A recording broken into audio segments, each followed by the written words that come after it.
Selamat berjumpa kembali ibu-ibu, bapak-bapak, saudara-saudara, dan anak cucu generasi penerus bangsa.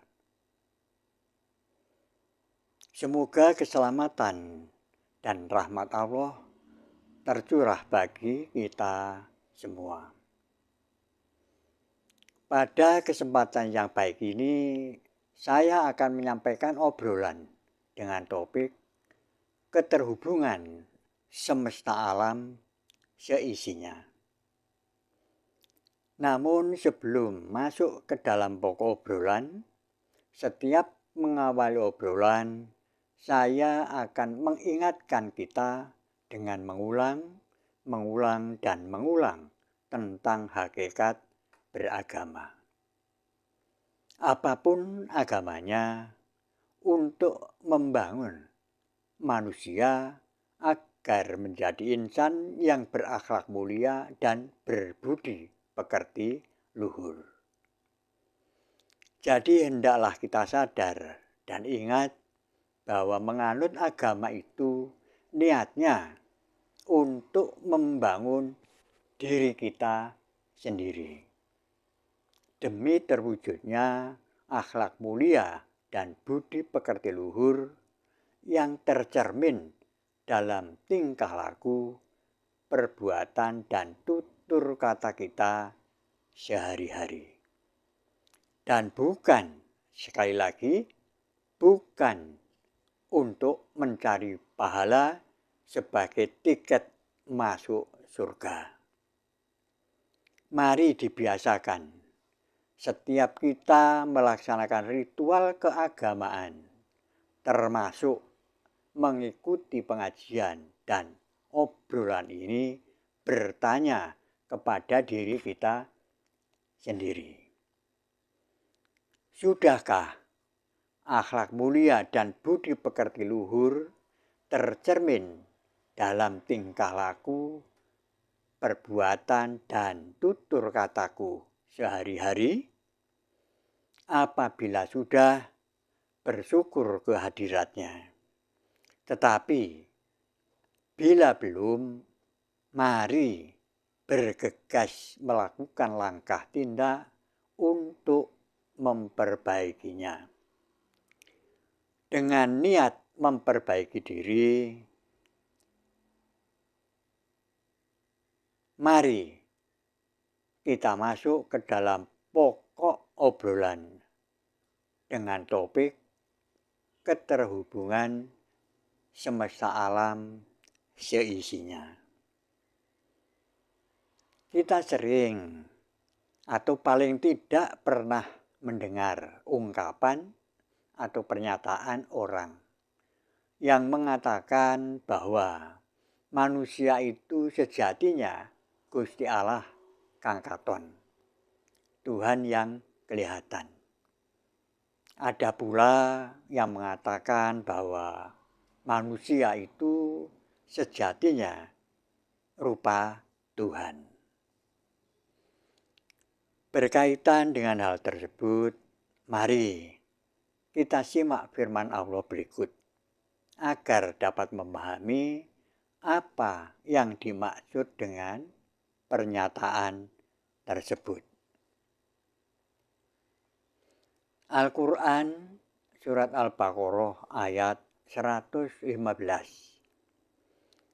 Dan kepunyaan Allah lah timur dan barat, maka kemanapun kamu menghadap, disitulah wajah Allah. Sesungguhnya Allah maha luas lagi maha mengetahui. Dalam memahami ayat tersebut, hendaklah kita tidak mempersepsikan Allah layaknya makhluk atau sosok yang dapat dilihat dengan mata lahir, karena Allah bersifat gaib. Tetapi kita wajib meyakini keberadaannya melalui persaksian mata batin. Kalau Allah dipersepsikan keberadaannya sebagai makhluk atau sosok apapun wujudnya, pasti akan dapat menimbulkan kesalahpahaman di masyarakat dalam memahami makna batiniah dari petunjuknya. Mari kita coba bayangkan, apakah tidak mungkin orang akan mengatakan sebagai berikut, bila Allah dipersepsikan layaknya makhluk atau sosok apapun wujudnya? Misal, mereka yang hidup di pegunungan, kemanapun mereka menghadap, dimungkinkan akan menyaksikan atau melihat gunung. Lalu menyimpulkan, oh, wajah Allah itu seperti gunung itu ya.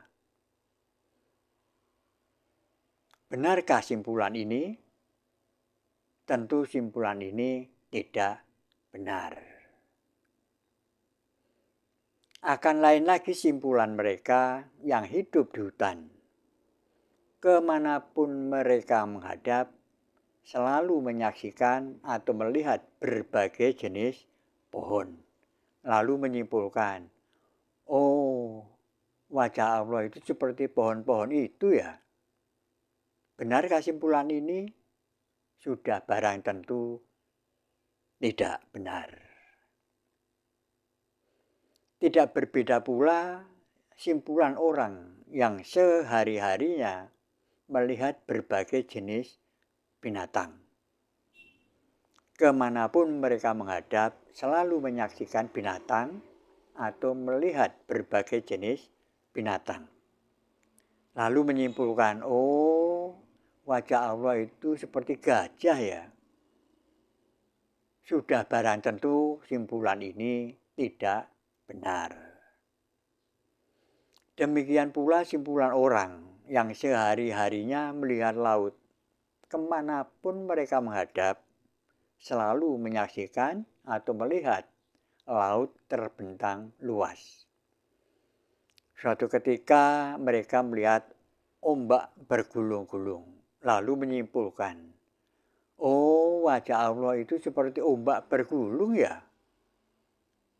Sudah barang tentu simpulan ini tidak benar.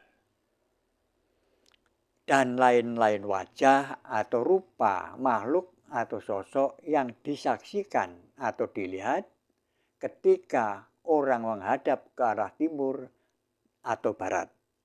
Lalu disimpulkan bahwa apapun wujud yang disaksikan atau dilihatnya, itulah wajah Allah. Sudah barang tentu simpulan-simpulan seperti itu tidak mengandung kebenaran sama sekali. Jadi kunci untuk memahami wajah Allah yang dimaksud dalam Al-Quran, surat Al-Baqarah ayat 115 tadi, hendaklah Allah Subhanahu wa Ta'ala Maha Gaib tidak dipersepsikan sebagai makhluk atau sosok apapun wujudnya, tentu simpulannya akan jauh dari kebenaran. Mengapa demikian? Ya namanya saja Allah Subhanahu wa Ta'ala Tuhan yang Maha Gaib.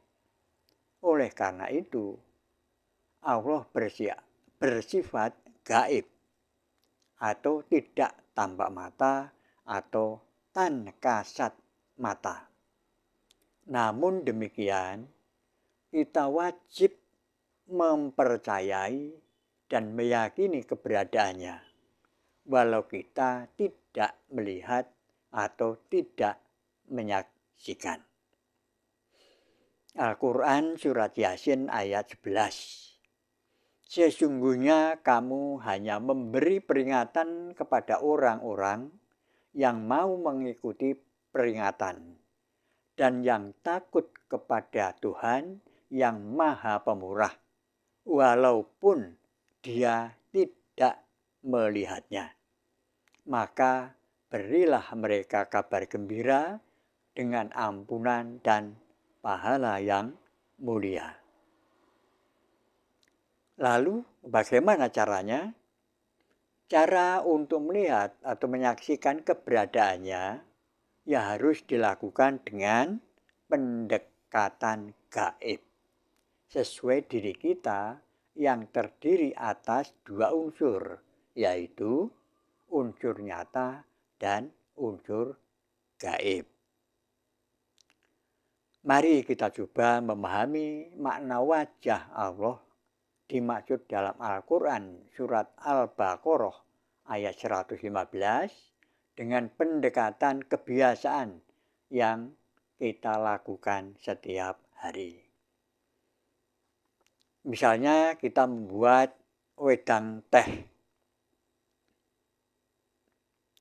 Kita letakkan di atas meja, kemudian kita bertanya, apa yang tersaji di atas meja itu? Jawabannya tentu, oh itu segelas wedang teh. Lalu bertanya lagi, kok dikatakan segelas wedang teh? Apakah kita melihat adanya pohon teh di dalam gelas itu? Tentunya akan dijawab, oh tidak, kita tidak melihat pohon teh dalam gelas itu. Pertanyaannya, tetapi mengapa dikatakan itu adalah segelas wedang teh? Dijawab, ya karena kita dapat mencium aroma dan warna dari air yang ada di dalam gelas itu. Pertanyaannya, apakah kita yakin dalam gelas itu wedang teh, walau tidak melihat adanya pohon teh di dalam gelas? Jawabannya, ya kita yakin bahwa itu adalah wedang teh, walau tidak melihat pohon teh di dalam gelas tersebut. Tetapi kita percaya dan yakin bahwa dalam gelas itu terkandung sari teh.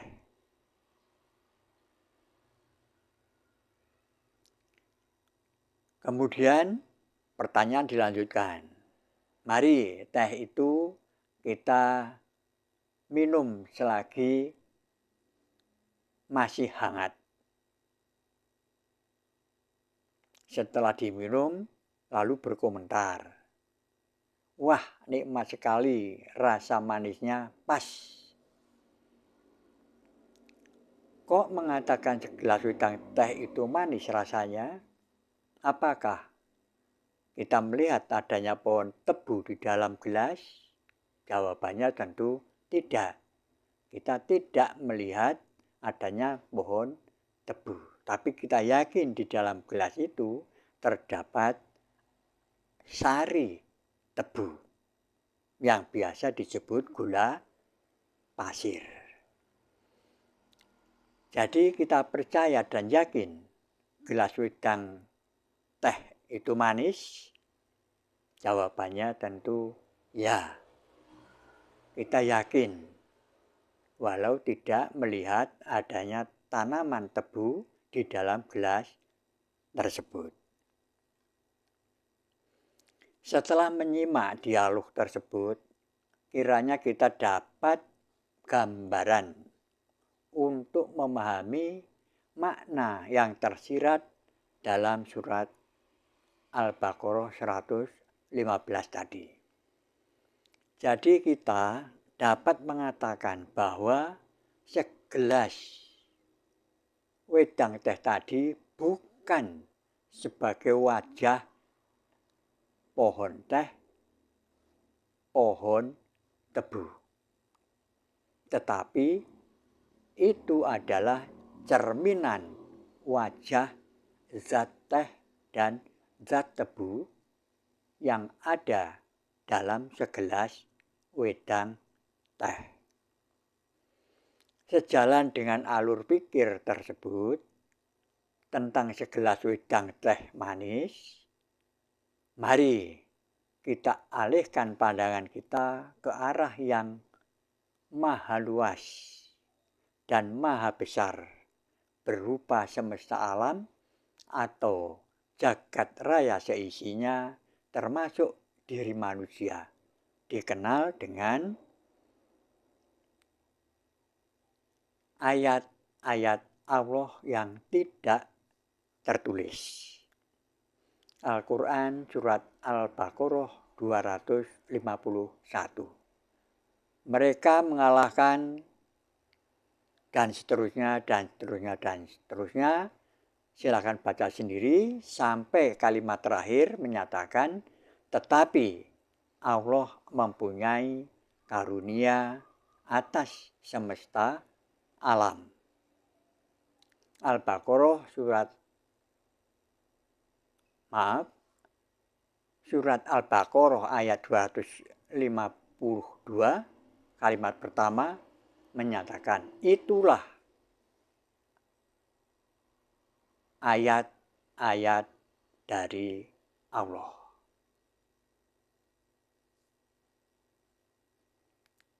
Dan seterusnya, dan seterusnya. Silakan dibaca sendiri.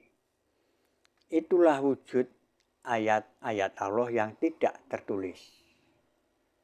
Kiranya sampai di sini obrolan kita, dan akan kita lanjutkan dalam obrolan selanjutnya. Ibu-ibu, bapak-bapak, saudara-saudara, dan anak cucu generasi penerus bangsa. Perlu saya sampaikan di sini dan mohon dipahami bahwa dalam obrolan ini saya tidak ada niat atau maksud menggurui panjenengan atau menyalahkan siapapun. Sama sekali tidak.